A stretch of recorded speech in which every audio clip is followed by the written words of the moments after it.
resources and funding to facilitate best practices around transportation, energy integration, alternative fuels, and the like. And I know we have a few folks on here who are not within the DFW Clean Cities region, the NCTCOG region. So if you're attending from outside the region, we probably have a local agency who is a peer of ours who does the same thing, and we'd be happy to connect you with them. So that's all of our true roles, the COG, the NPO, and the Clean Cities Coalition. So kind of have a lot of hats.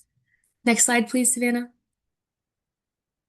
So before our speakers get started, I just want to set the stage quickly to kind of introduce the topic. So Dallas, as we all know, is growing very rapidly. According to the US Census Bureau, the DFW area is the fourth most populous in the country and the most populous in the state. And in 2023, the region was the fastest growing metro area in the nation and surpassed 8 million residents.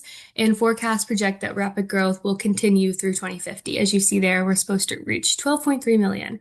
And the Texas economy, keeping pace, is the eighth largest economy in the world, valued at more than 2.4 trillion, and has grown at a faster rate than the nation as a whole for more than 7 quarters in a row.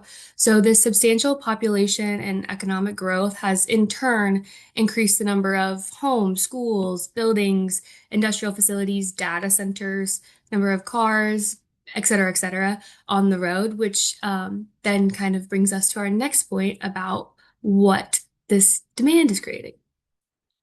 Next slide, please, Savannah. Perfect. So with the expansion of the facilities, as I just mentioned, we're also seeing an expansion of critical facilities. So over 31,000 facilities in the state are considered critical, which is defined by the Public Utility Regulatory Act as a facility on which communities rely for health, safety, and well-being. So obviously, if we rely on these facilities, it's imperative that they remain operational. However, with this growth in our economy and our population, we're in turn seeing a greater demand placed on our resources, including the grid. According to the U.S. Energy Information Administration in Texas in 2024 and 2023, the average outage lasted for about 600 minutes and 282 minutes respectively, so not ideal. However, many entities, as we all know, that's why you're here today, have adopted strategies and technologies to combat this. Entities are beginning to adopt resiliency, and according to experts, large-scale battery capacity has quadrupled in Texas since December of 2023, and we've reached nearly 400 operational microgrids. So despite all the challenges we're facing related to the grid, by employing the right strategies and technologies, we can enjoy improved energy reliability and hopefully be protected from issues like what we saw with Winter Storm Uri and what we have hopefully, most of you are warm in your homes, avoided this storm. So our job as NCTCOG is to connect you with resources to do so. That's core to what we do as a regional planning agency, and that's kind of why we're sharing about this opportunity today, the Texas Backup Power Packages. So now I will toss it over. I believe Allison's slides are next. Oh, my bad, sorry. So the Texas Energy Fund and the Texas Backup Power Packages. I believe Allison has some more information about this, but I'll just kind of cue it up a little bit if you're not familiar. So during the 88th Texas Legislature, the Senate Bill 2627 established the Texas Energy Fund, which appropriated $5 billion for fiscal year 24 and 25 and $4 billion for fiscal year 26 and 27. It's administered by the PUCT, and it includes $1.8 billion for Texas Backup Power Packages, or TBPP, as you'll hear us call it. So those program proposed eligible costs are for grants, design and installation costs, and any additional costs of ownership or operation. And then for loans, procurement and operating costs, and any additional miscellaneous costs. And when you get the deck later, we have more information listed there with the program websites. But yeah, that's just a bit of a taste. I'm sure Allison will be going deeper into it, but I wanted just to set the stage for you all. So now, next slide, please, Savannah. We'll toss it over to Allison. Good morning. Thanks to you, Savannah, and your colleagues for organizing this and for inviting me to participate. I'm thrilled to be able to share this information with everyone. Next slide, please. Thank you. So the purpose of this is to fund energy resilience for critical facilities across Texas communities. These are facilities that support human health and public safety. They are intended to use standalone microgrids to protect communities and citizens, because there are so many natural and human threats to the grid. We have just been through Winter Storm Fern. I'm sure you all recall how much fun Winter Storm Uri was, but those aren't the only threats that we face. Local communities face threats from wildfires, tornadoes, floods, drunks with guns shooting at transformers, carpole accidents, which is a term of art in the utility industry that means that the pole was the car caused it, not the idiot driving it. It also should be noted that probably the pole's in the wrong place if it keeps getting hit by people in cars. But the point is that there are many reasons why a local critical facility could be out of power for more than an hour or more than 5 minutes. And Winter Storm Uri made it very clear how critical this was. So our goal was to first off, so we came up with this idea. I thought it up working with Senator Nathan Johnson of Dallas, who was my co-conspirator in all of this. The idea was, how do we improve grid service in extreme events? You'll recall that in Winter Storm Uri, the same set of local distribution feeders were out of power for days and days on end instead of having power rotated. And the reason that power wasn't rotated is because utilities are responsible for protecting critical facilities, and that means that you want to keep the power onto the feeders that have a critical facility. Well, if critical facilities would pull up their big boy pants and start acting like they were critical by having the ability to support themselves with standalone backup power or a microgrid, then the utilities could actually rotate power the way they're supposed to, and nobody would have to be out of power for more than an hour or two at a time before you rotate to the next feeder, regardless of whether it has a critical facility on it. So in the future, the last thing we want to be able to do with this is to use critical facility backup power packages as curtailable load.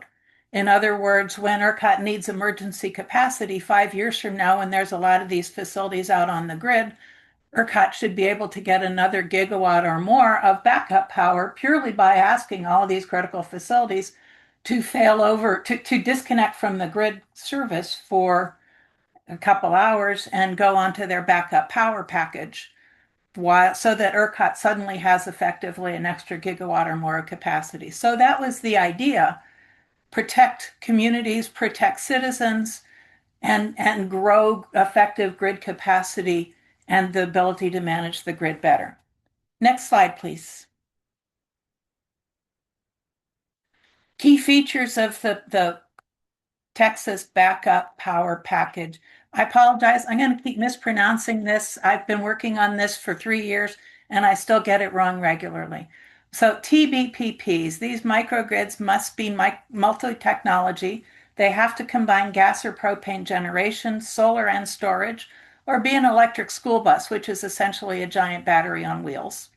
And the reason is that it has to serve for at least 48 hours of islanded, which is the utility jargon for be off grid without taking grid service power, to support the host facility without recharging the battery from the grid or refueling the propane or natural gas with a truck.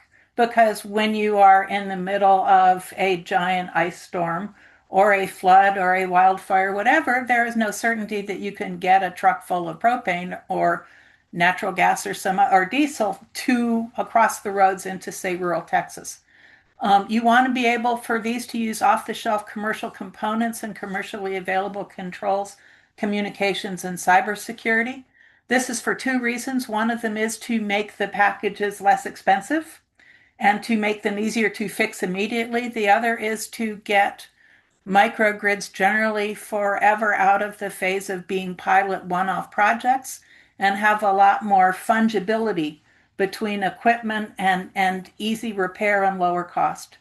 These things have to be interoperable and they can be aggregated on site as the facility grows or changes, but they must be under 2.5 megawatts. That is a totally arbitrary number set in the statute, and the reason that we came up with 2.5 megawatts is if you're bigger than that, you generally have a sophisticated organization that can, with people who can manage energy and lawyers who can argue on your behalf and do contract reviews and all of that. but most of the community critical facilities are significantly smaller and lower profit. And so we just set 2.5 megawatts as something that serves a whole bunch of critical facilities, everything from schools to hospitals and local C-stores, but isn't so big that it has lots of money to throw around and might be doing this anyway.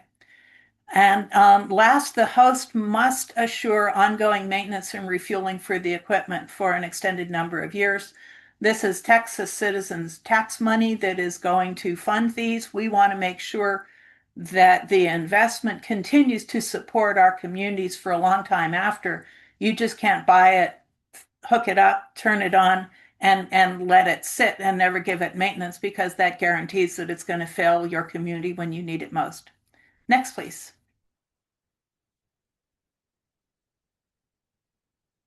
Thank you.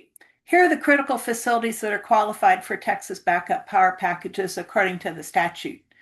And according to what the Texas Backup Power Advisory Committee advised the PUC, and most of these are in the PUC's current draft regulation on this topic. They are facilities that communities rely on for health, safety, and well-being. That's statutory language. It includes healthcare facilities, public safety, and I want to flag particularly small town gas stations and convenience stores. If you're in rural Texas, you know that often that's the only thing you've got. You don't have an HEB, you don't have big grocery stores or gas stations. There may be only one or two facilities in the entire town that are critical for your community to get gas and to get groceries. And so those need to be supported. Assisted living and communal housing facilities for folks who cannot protect themselves, water and wastewater utilities, and other facilities certified as critical by local governmental officials. That's you all. And I want to emphasize the importance of you all filing something at the PUC in the next 3 days in docket 59024, which is where the proposed the initial draft regulation has been published. The whatever criteria that the PUC write for this is what is a critical facility, like whether they include the word dialysis center or whether they include small town gas station, um, whatever they put in here will not be, there are a bunch of critical facilities that you know are important for your town that do not fit in the PUC criteria. And it is critical that you all write in and say, please emphasize the importance of the need for local governmental officials to write a letter saying this facility is critical to my town or my fill in the blank, my county, because it provides these very special services and benefits. The rest of us can say that, but your voice carries more weight, and you're going to have to be the ones who write those letters. So please make sure that your concerns, that your voice will be recognized and valued in the regulations that are passed. We will provide that link later on in the chat. Thank you. Critical facilities can be owned by governments, nonprofits, and for-profits. Again, they must be smaller than 2.5 megawatts. And then next slide will show us some of the not qualifieds. Next slide, please. Critical commercial energy facilities, that's a code for oil and gas pipelines and oil and gas production. Commercial energy facilities do not qualify. Private schools do not qualify. And for-profit entities that don't directly serve health and safety are not eligible critical facilities. They must use fossil generation plus batteries plus solar combo to achieve the full 48-hour services. We wanted to assure that there was backup upon backup, and that we have seen natural gas service fail. We have seen propane trucks not get through, diesel not get through. So it was critical that we have the ability to recharge using solar and batteries instead of just using fossil generation, which can be noisy and polluting in the middle of a community. And again, the importance of the full 48-hour service if you're out in the middle of nowhere. the cavalry isn't guaranteed to arrive within 2 days, given the kinds of particularly natural disasters that Texas is facing these days. A very important restriction is that backup power facilities cannot sell energy or ancillary services or inject energy into the grid or sell it into the ERCOT market. And this is for two reasons. One of them is that Senator Johnson was particularly emphatic that Texas is a competitive power market, and even though the legislature has no compunction about subsidizing natural gas plants to compete in the ERCOT market, he did not want facilities that are supposed to be protecting Texas citizens and communities to be distracting themselves and using state funded, state subsidized money to compete in the ERCOT market. So that's a lovely reason in principle. The other reason, based in reality, is that had we allowed these facilities to compete into the ERCOT market, the industrials would have killed this bill in a heartbeat because they're the ones who get to compete into the ERCOT market. Um, Critical facilities, I would argue, can be used to reduce, and will be arguing in my comments, can be used to reduce the host's electric bill by doing behind the meter peak shaving or peak reduction. They probably can't be in a virtual power plant, but the PUC hasn't spoken on this yet. And virtual power plant is like 1 degree removed selling services into the ERCOT market. So I think that argument will probably fail. And very importantly, only packages that meet the Texas Public Utility Commission's backup power package rules can receive Texas Energy funds, which means you shouldn't go zipping out and installing stuff today until you know what the funds look like, and you can't apply retroactively. Hey, I put this in, please give me money. You have to tell them in advance what it is you want to do, come in with the vendor, et cetera, et cetera, et cetera, in order to qualify for the cash. So don't go acting in advance of the available application process and rules. Next, please. Again, 1.8 billion of the $10 billion Texas Energy Fund is committed to fund facility acquisition and installation. I will tell you that no one was more surprised than me when Senator Johnson came back from the 26-27 wars with $1.8 billion of this. But it was an important gain and concession by the folks in the negotiation to get the entire package passed in order to bring rural Texas legislator votes along with it, because your rural colleagues are very clear on the potential value of this for their communities. As you know, qualified critical facilities can get up to $500 per kilowatt of capacity, and they can get a low-cost loan, which may be forgivable. The PUC is developing the management rules now, and then we'll start on the application process. My colleague Matt's going to talk about that in a few minutes. It appears that the PUC will recognize qualified vendors and let them market to critical facilities and serve as agents to submit the funding applications. There will be a variety of funding options. There are still huge details to work out. One of the most important is the PUC's award criteria. What are you going to consider and why, and how will the available funds be balanced between different types of critical facilities, different regions, different times? The PUC's draft rule is silent on that this far, and I think it would be very beneficial if you all got together and said, hey, you should not adopt any rule that doesn't have explicit criteria, and here are some of the criteria for how to balance these awards over time and between players. I think that's all I had to say, and I look forward to our conversation later. Thank you. Thank you so much, Allison. Now we're going to toss it over to Fazil Sheikh from Generac, discussing commercial and technical considerations for TBPP deployments. Hey, good morning, everyone. Thank you to North Texas Council of Government for hosting this session. As a native Texan and a North Texas resident, I want to thank the authors, the legislators, the committee leaders, regulators. There's a tremendous amount of work that's been done over the last few years to bring what I think is a landmark $1.8 billion resiliency opportunity to our communities. And I'm certain that Texas will make this program a model for the rest of the nation. Um, you can go to the next slide. And thanks to everybody on the phone as well for making sure our communities are resilient, are resilient. Particularly this weekend, as Allison mentioned. My goal today is to introduce microgrids. As Allison mentioned, there'll be more to share after the PUC provides the final program rules.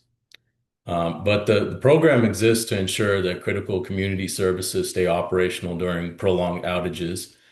The program requires packages that include at least 48 hours of continuous operation from the components that Allison mentioned earlier and as listed here. Again, the intention there is to provide high resiliency, robust systems that can run independently from the grid.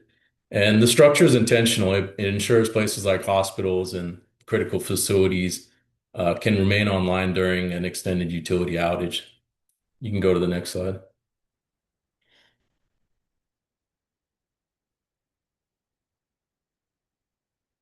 So, why microgrids matter for critical facilities? Allison touched on this, but they matter because they keep critical facilities running when the utility power is not available. And this package is more than a generator. It's a coordinated microgrid comprised of generation, battery storage, and solar. It's all managed by an intelligent controller. We'll talk about a little bit more. The benefits of a microgrid are the independent operation, reducing resilience on grid restoration timelines, fuel deliveries, mobile generators in some cases. The program and the systems are scalable, so they can be sized to meet the requirements of smaller facilities like a shelter or larger facilities like a water treatment plant.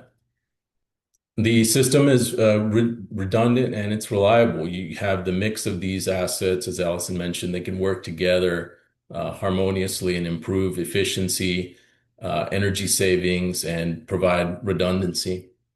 They can, in some cases, depending on application, they can provide a more seamless transition. So they can be, when you go from utility to island mode, that can be smoother. Depending on how the system's configured. And lastly, these systems, they're future-proof. They provide an energy platform that supports your energy journey as that evolves, and it will evolve with all the demand and growth that Hannah mentioned earlier on. You can go to the next slide, Hannah.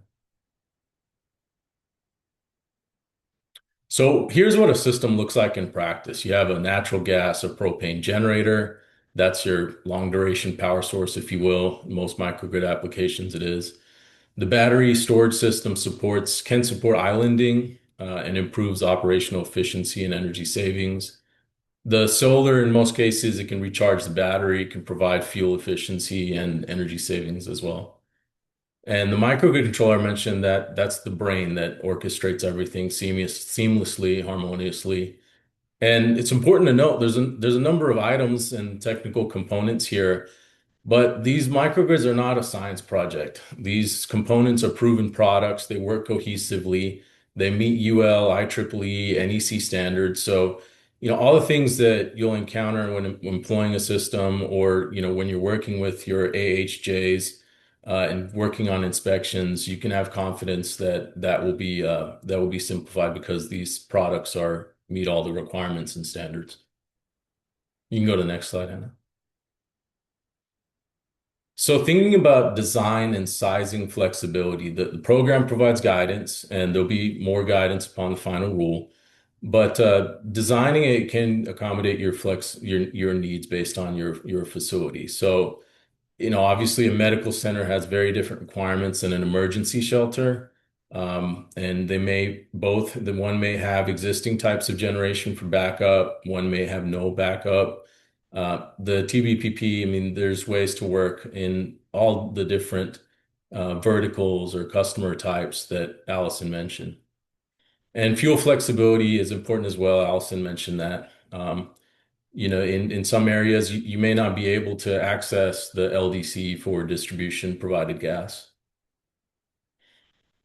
Go to the next slide.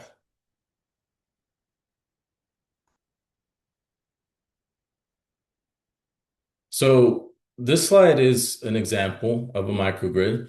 It's for educational purposes. It's to illustrate how a system at a high level operates during an outage situation. And in this example, the facility installed a resiliency-focused microgrid with the components I described earlier. And on the right side, you'll see kind of a standard dashboard, sort of industry standard dashboard, showing the utility, the load, and how the assets are supporting the facility load in off-grid mode. So it's a real-time dashboard accessible to folks that need access to it. You can go to the next slide, Anna.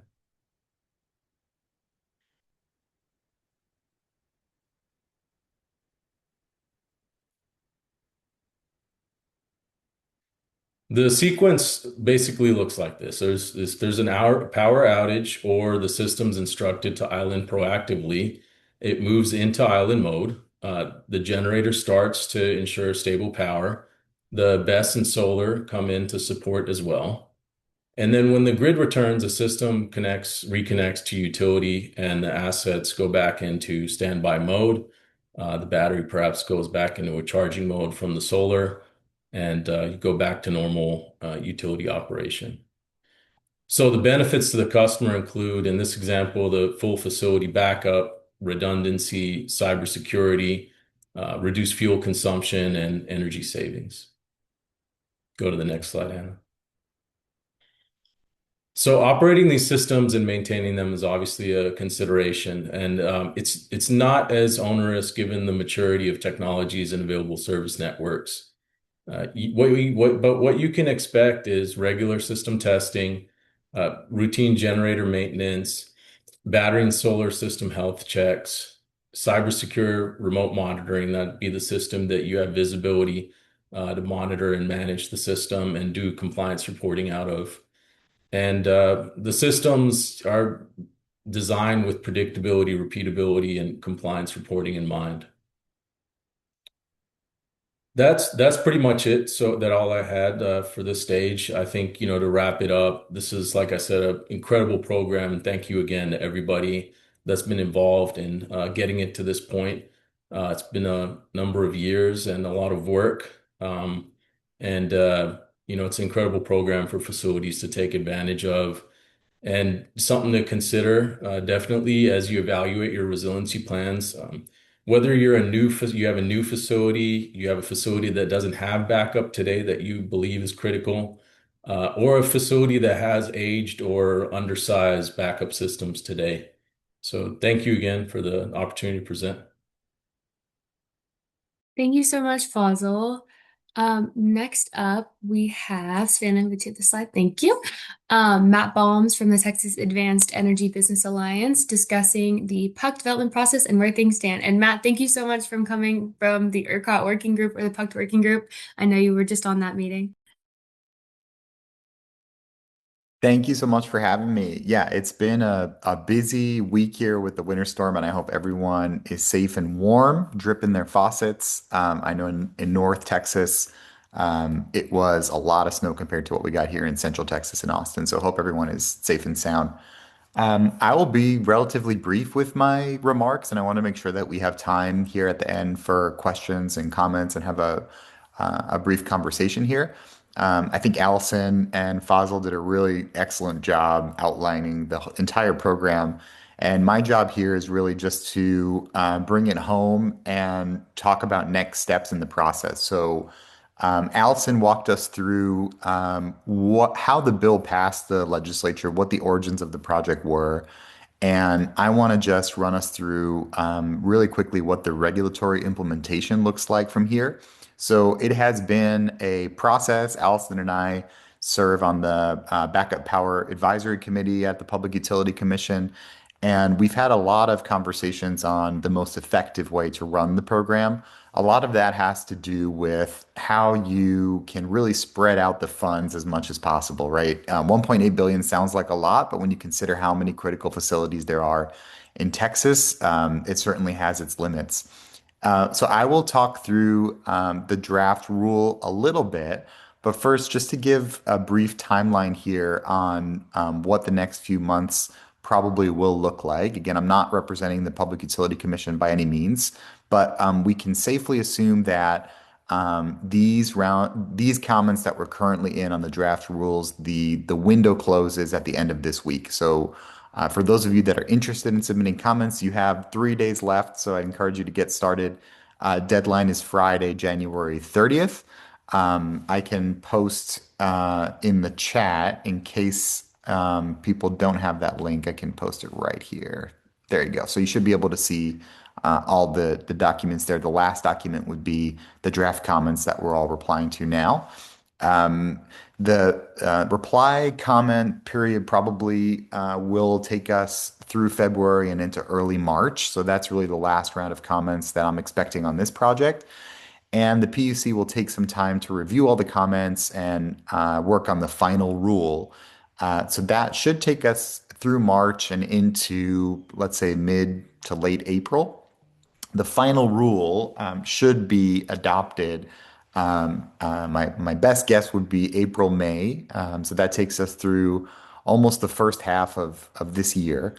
And then the rule would become effective with a 3 to 6 month window, somewhere from May to August, even into October, considering that window is typically 3 to 6 months. So at that stage, the project will officially launch. The PUC has to, operationally launch the project. That means hiring a contractor for the application portal where the PUC will start receiving applications. It means developing and testing the portal. And then finally, the portal should go live towards the end of this year. Best guess, I'm curious to hear what Allison and Fazil think, but best guess would be hopefully early fall, best case scenario. If it delays a little bit, we're probably looking at the end of this year. It could potentially spill into the beginning of next year, but the hope here would be that the program launches and is officially looking for applications by the end of this year. So that's kind of the window that we're looking at here and the way that the regulatory process typically plays out. Allison and Fazil already touched on the sort of technical requirements for these backup power packages. I did want to just touch on a few key points to highlight before we go into the conversation here. According to the draft rules, these are subject to change, right? These are the initial rules, so they will go through a couple of iterations here. But as they currently stand, critical facilities include hospitals, emergency services, wastewater, shelters, fuel stations, a pretty broad range of categories there. Owners of critical facilities can apply for the funds. The vendor requirements, as Allison and Fazil touched on, they must be PUC approved vendors, right? So there will be a competitive solicitation, but the PUC wants to pre-approve vendors before moving ahead with these applications. The packages themselves need to be behind the meter. They need to island instantly. They need to run for 48 hours without refueling or recharging. Max would be 2.5 megawatts per site. And then, as we touched on, the technical components need to be a combination of natural gas or propane with solar and battery storage. Fazil touched on this, but the battery must cover an hour of peak demand, and solar must recharge the battery within 6 hours. A lot of this is subject to change depending on how the rules evolve over the next couple of months, but I just wanted to hit on those main requirements as they're currently described in the rules. So I will stop rambling there. I'm sure we have a ton of questions in the chat that we can get to. And I really just want to thank the organizers for doing this webinar because this is exactly the kind of work that we'll need to do here to make sure folks know about this program and we can start rolling out these packages hopefully at the beginning of next year. Thank you so much. Thank you so much, Matt. Yes, let's open up for Q&A. The first question I saw in the chat was from Susan Shiflett about, does hydrogen fall under this program or do we need to get it added in the next session? There's nothing in the statute. Hey, Susan, good question. There's nothing in the statute about hydrogen, and I don't know whether um, it's a sufficiently mature technology for the PUC and vendors to be to want to take the risk of including it. I think you would. I think that's something that Fossil and the vendor community are better qualified to answer. And I suggest that if you want hydrogen included, that you reply to the PUC's draft rule and say, hey, how about hydrogen?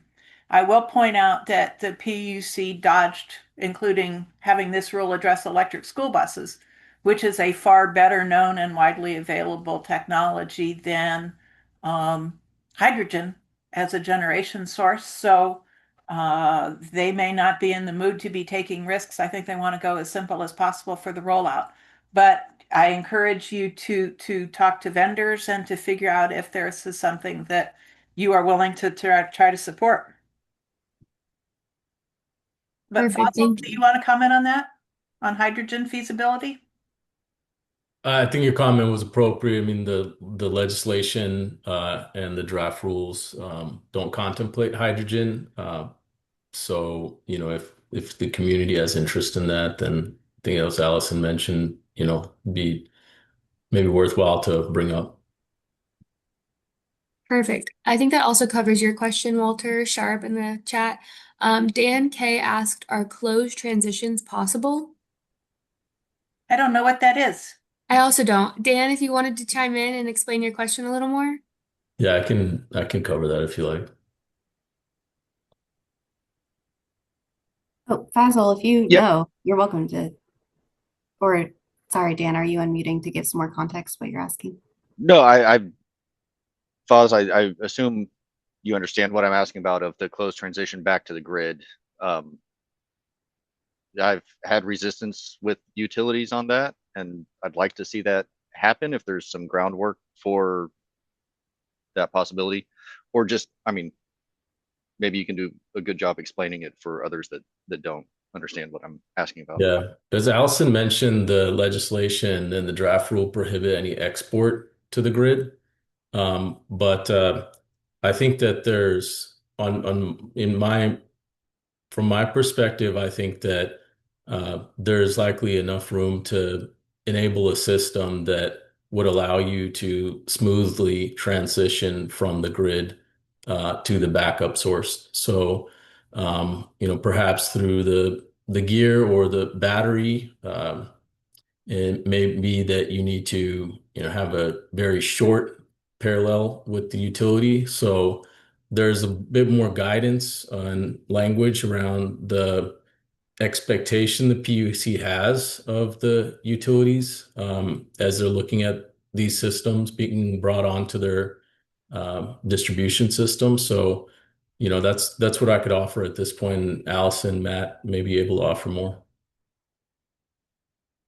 Since I still don't know what a closed transition system is, I'm going to shut up.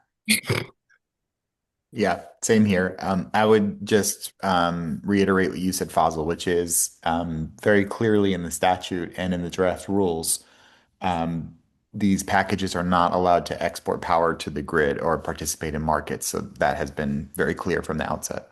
And another reason for that is that the utilities have made it very clear that they were going to resist this statute provision if these packages were allowed to export into the grid because it would make what they had to do on the distribution side a lot more complicated.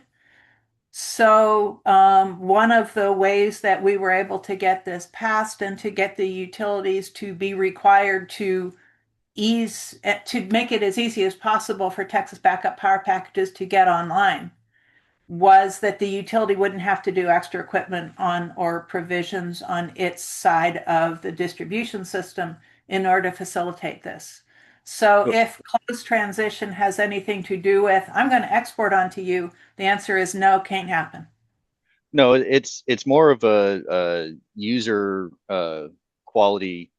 So if you're when the grid is back up and the transition back to grid from a microgrid, it would the system would synchronize with the grid, before it shut down the microgrid. That prevents a blackout. So if you're blacking out when you go to microgrid and then blacking out again to grid, that's a nuisance for the system and the operator. So a closed transition would synchronize, not export, but synchronize and just step it from one to the other.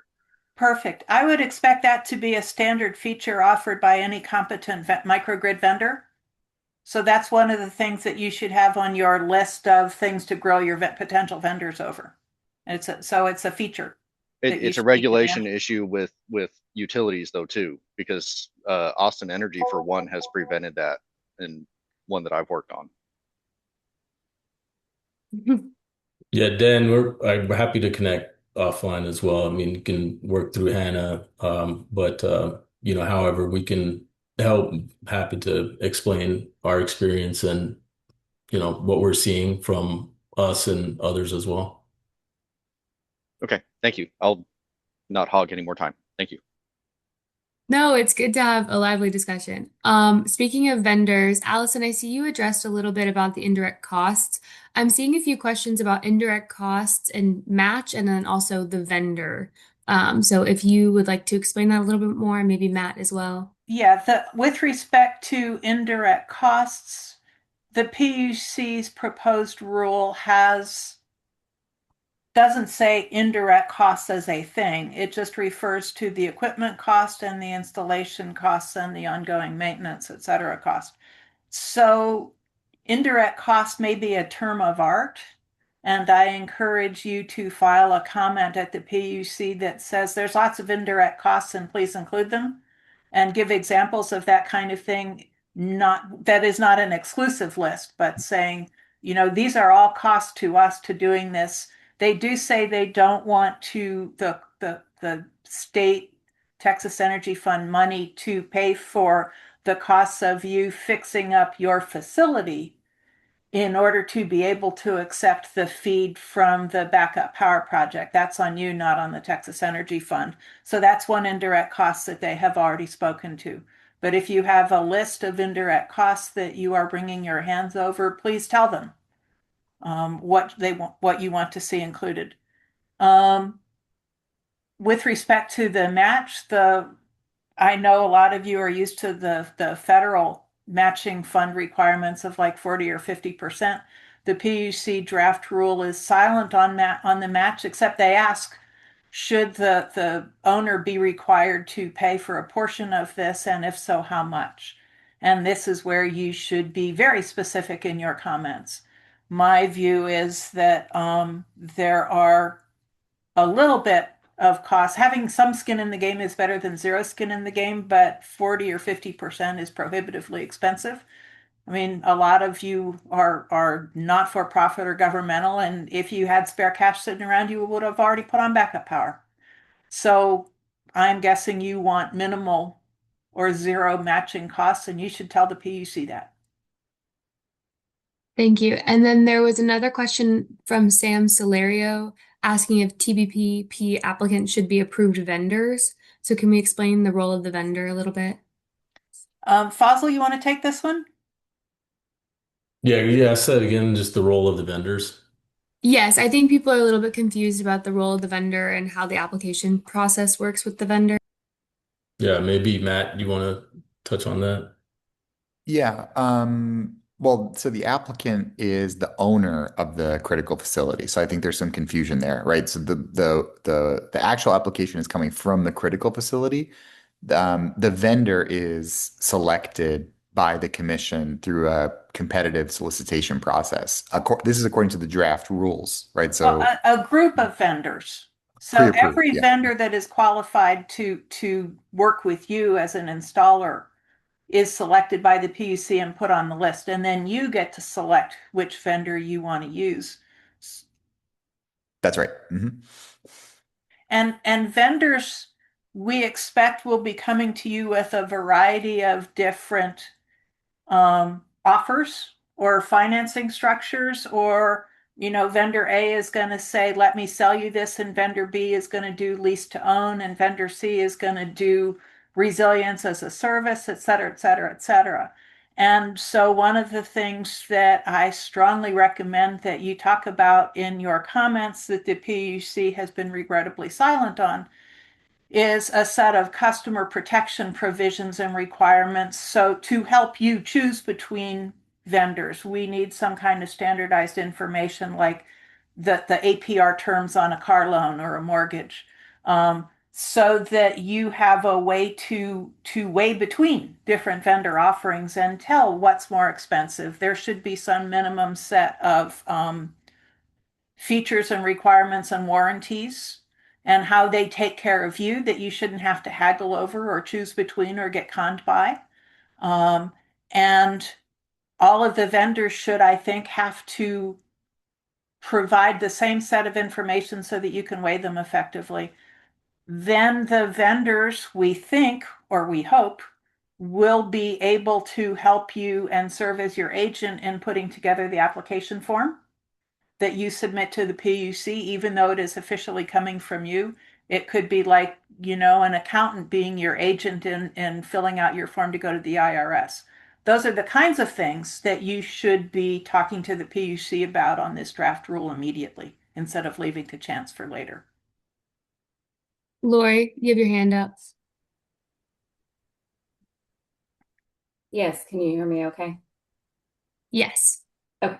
I wanted to chime in a little bit on that vendor question, based on the draft rules in terms of the process that's been proposed, which is, I would argue in the draft rules could probably use a little bit of clarification, but what it looks like is that an applicant, like Matt said, it's the owner of the facility. You submit to the PUC, you say, here's who I am, and I want to participate in the program. They provide an initial approval and say, as an applicant, you are approved to go and find a vendor to work with. And you would work with that vendor to put together the technical details of the exact power package that goes on your specific facility. So there's kind of a two-step process proposed, or maybe it's a three-step process that's a little fuzzy. But for those who have questions about, how do I work with a qualified vendor or what would the process be? I would encourage y'all to take a look at how that's spelled out in the rules, or just weigh in on, hey, this is the process that would make me comfortable in being able to participate in this program and get this type of system to benefit my facility. Because I think for all of us who have been involved in incentive programs, process can make or break things being really good or really complicated. So I would encourage everybody to take a look at that. I would And echo. Oh, by sorry, the way, Allison. it's crazy that it should be a two-step process. The am I a qualified applicant should be as simple as submitting like a one-pager to the PUC that says, here is my pre-application, this is my organization, and this is what I do and where I am, and there should be an automatic scan that says, yep, bring in your application. I mean, the idea that this should take more than 30 seconds is ridiculous. I see two more related questions, and then I'm going to move us on to another topic because we only have about 10 minutes left in discussion. Walter's asking, what is the process to become a qualified vendor? Which I imagine it's similar to Lori's answer. Yes. And then I see Sam asking so the applicants don't need to provide the projected number / cost in their application. And Kate is asking, would a community be restricted to just one award or application? For instance, if a hospital, police station, etc., all want to apply in a single city, would they be able to submit multiple applications? The answer to that, I believe, is yes. It should be yes. I mean, Yes. it is inconceivable that one Dallas fire station blocks out the rest of the entire city from all of its other critical facilities. This should be on an applicant specific basis. But this is why it is so important for you to comment on what are the damn criteria for how you're going to give out this money. And how are you going to spread it out among all of the applicants and over time and over regions and over purposes? Lori, hand up. On Sam's question about do applicants need to include projected numbers and costs in their application? You do, but it's not immensely clear to us at what phase of the application or in which part of the application. So, and again, these are draft rules. So all of this is subject to change. So, but if you have the capacity in the next few days to take a look and weigh in on what should be provided at what point, I think it would be helpful for them to hear that. Yes. Same with, I just saw a question about why not one application from one entity for multiple projects. We have also asked that question, and I think we're addressing it in our comments. So yes, please address in your comments. And then a quick question from Jennifer. Applicants must fully own the facilities, not rental locations, correct? I believe if you, Lori or Matt or Allison, do you want to take this? If you rent the location and you have ownership to operate there, can you apply? It has to be, I mean, the PUC did not address this explicitly, but our expectation when Matt and I were on the backup power advisory committee was that there should be some long-term control, some minimum term during which we are confident. If we're going to give you state money, we need to know you're going to be there to use that facility and that equipment for at least, call it 10 years or more. You can't just, oh, I'm getting out of business tomorrow. Have a nice day. I think they want to see demonstration of site control, to Allison's point. So, how that's done in other circumstances is maybe, furnishing a copy of a lease or talking through like, your intention to stay in the facility for the duration of the loan term or the system, that sort of thing. Lori and Savannah, you both have your hand up. Whoever wants to go first. Oh, Lori rescinds hers. Savannah, you got the floor. Yes, so there's a lot of questions about who is eligible. There's a lot of examples of warming centers, centers that maybe provide food or other services. So right now they say community shelters in the draft rulemaking. But again, we would encourage if you think you have a facility that should be eligible, that you're worried about it, make sure to just submit that comment to the PUC and say, hey, I have a warming shelter, and I think it should be eligible. It might be eligible under the proposed rulemaking, but there's no harm in reaffirming that that is a good use case. And that's why it's so important to have local officials like your bosses writing letters saying this is community critical. So Yes, even if it doesn't match the definition, you should include it. And then I saw a similar comment on transit agencies. I would say the same thing for transit agencies. If you feel your facility is critical, make sure to submit a comment on that. And then we also had a question that I wanted to make sure we didn't miss from Robert. It said, how do we envision the role of utilities, co-ops, and MOUs? Is it feasible to have utility programs? I didn't know if one of our speakers wanted to cover that one. I can tackle that. I can imagine no circumstance under which any electric utility is qualified to own a critical facility. And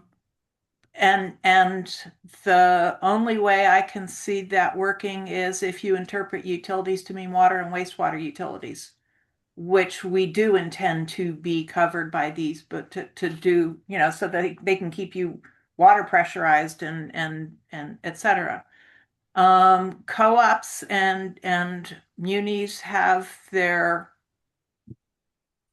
own sources of cash and their own sources of, I mean, they're busy charging up the yin yang for things like mobile generators if you're down in Houston and at Encore.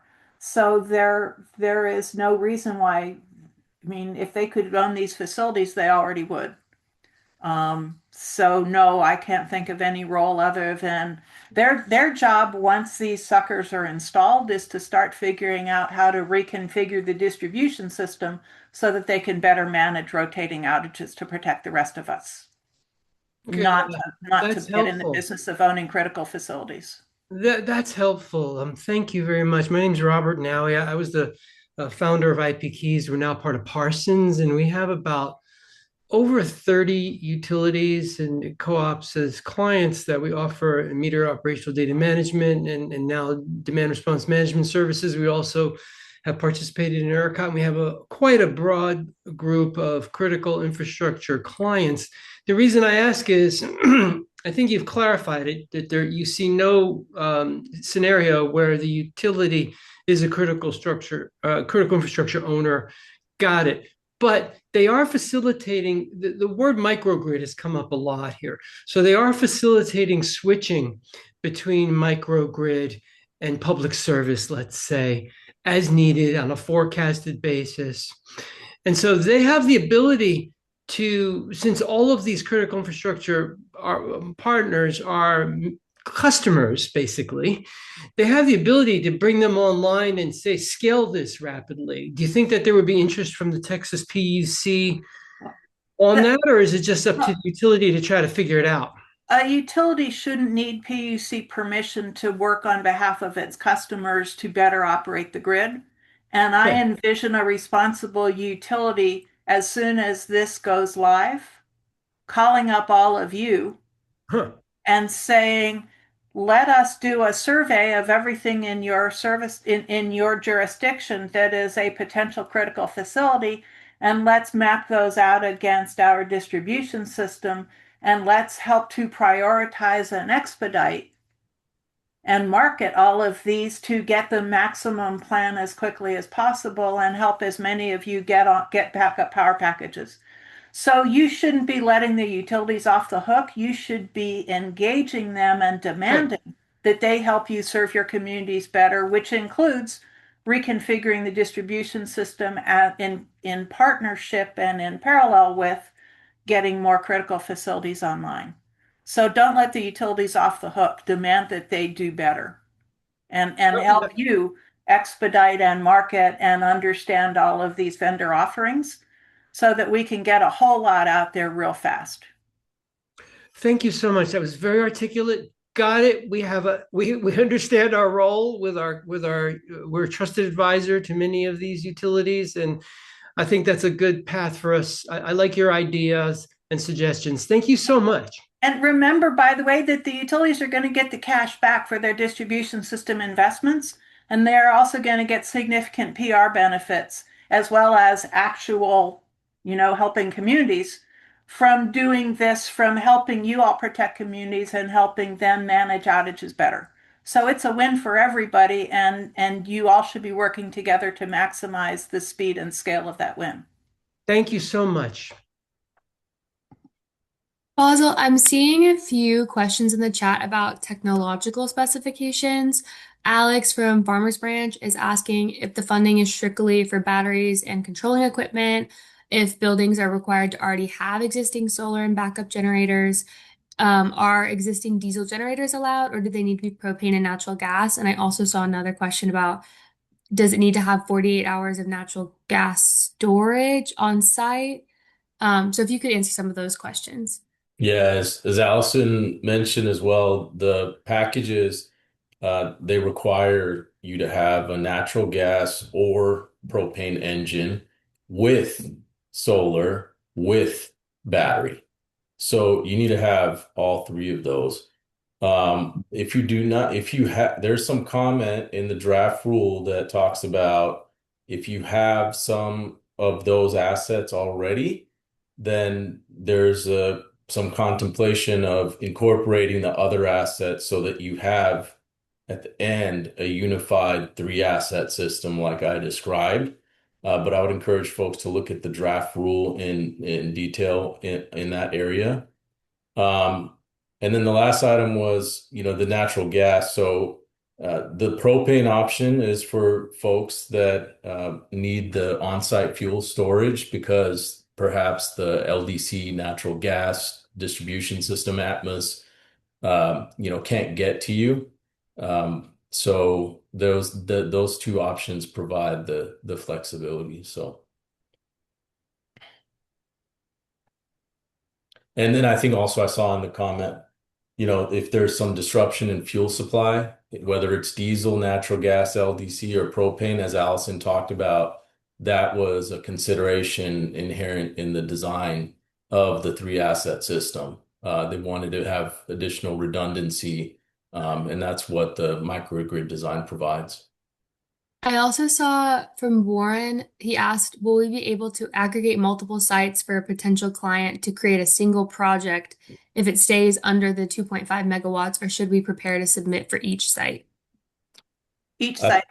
Yeah, I think the latter. Yeah. I think, for example, there are, I think, assisted living facilities, they have multiple resident spaces, and the resident spaces have their own utility meter. But there's a common area that has its own utility meter. And so from a techno-economic standpoint, it would be prudent for the ALF operator to perhaps consider putting the microgrid at the community facility. And through that means providing resiliency to the whole community. And so there's different ways to different paradigms from a techno-economic standpoint, but I think, as Allison mentioned, it's per facility. Thank you so much. Savannah, would you go to the next slide?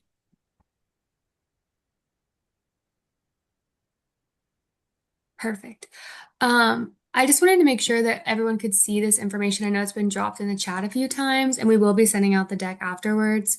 We're still continuing the Q&A. We have about 10 more minutes in our meeting, but I just wanted to make sure that this information about the filing was available. So you can see there the link, the control number, and the item number. I feel like we've covered a lot of the questions in the chat, but if anyone has a question that has not been covered, Allison has a question. Allison, Well, please. there have been a couple questions from Sam and maybe others about if a facility has solar already, Mhm. or if you've already got a backup generator, can you apply to the TBPP for the rest of it? And that is a really good question, and the PUC's proposed rule doesn't address it effectively or thoroughly. So I recommend that you throw in some questions in here about whether it can be added in. My guess is that a lot of existing backup generators and PV may not qualify in terms of meeting current system packaging with modern communications and cybersecurity and all the gazintas and gazatas that Fazil and his other vendors and contractors need to make this work effectively and reliably. They're not going to be willing to put a warranty on something that they didn't own and install and design and verify. So my guess is that a lot of the answers will be to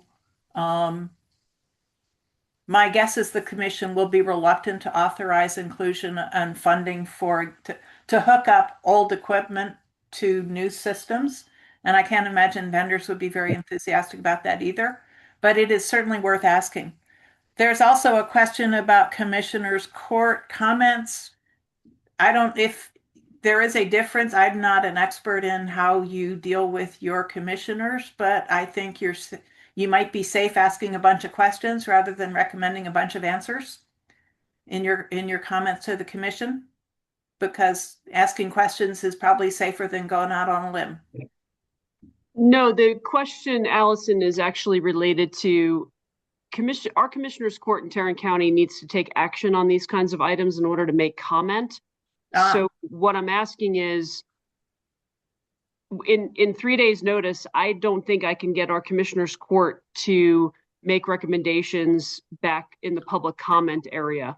So the question relates to whether or not COG will be taking many of these comments today and adding them to their cohesive comments.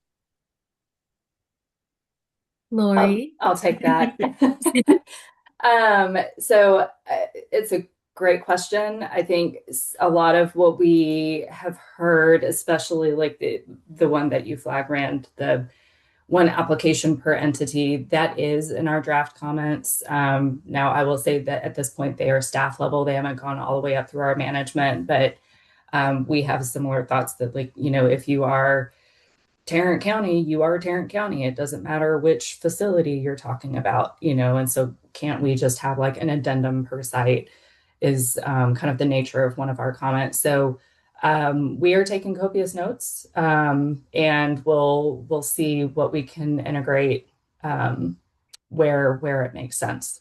And I do want to say that although the official deadline from the commission is the 30th, back when I was on commission staff, we never ignored intelligent, useful comments that were past a deadline. I mean, you don't want to go too far past, but if you get stuff in next week from Tarrant County, I'm pretty sure that the commissioners and staff will pay attention So don't be shy about submitting past the deadline next week. I will also say all comments become public. So if you guys want, I don't necessarily want to point you guys to our comments, but if you guys are curious, eventually our comments will be public. Well, the second that you post them online, it's public. Yeah. So if you use the PUC interchange filer, and my comment in the chat told you where to find that, and there are useful instructions on how to do it on the PUC website, you should file them in the docket so that everybody can see it and staff can't avoid seeing it. Yeah. And the commissioners will skim those. At least they did in my day.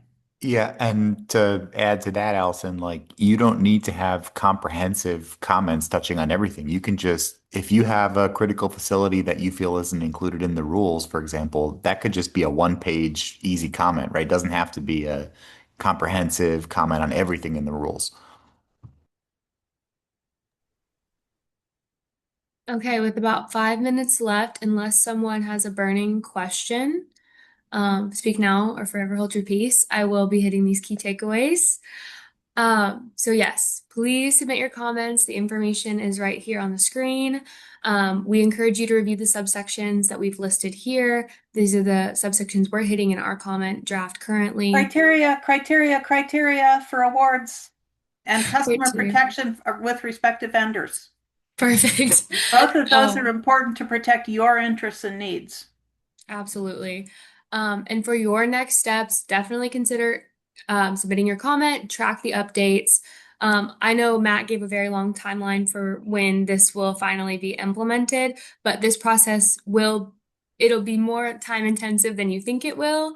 So start evaluating your facility site for TBPP, look at your utility bills, start considering what you might want, so that you're not scrambling once it is finally out there, and start preparing those application materials and thinking about what you might want. Savannah, next slide, please. Okay, yes, so more resources. That is a link to our website, that second bullet there. That's where this recording will be. The presentation will be there as well, and a one-pager that we developed on the TBPP that's easy just to spread out to your teams and other people. But we'll also be connecting with you guys via email about this Q&A. I know a few people wanted a summary of this Q&A, so we'll try to whip that up for you, and some other good stuff in your email inbox later today. But besides that, I think all we have left is our contact information. We have our wonderful speakers' contacts available here. If you have any questions, I'm sure they'd be happy to answer within reason. They're very busy people, but I'm sure they'd be happy to help. And then also we have our NCTCOG speaker contacts available here as well. So anyone else have anything other to say? Any of our wonderful speakers before I close this off? Thank you all. Thank you so much. Thank you guys so much. Thanks, Laura and team. Lori and team. Thanks for the work you all do. Take care. Thank you so much for your time.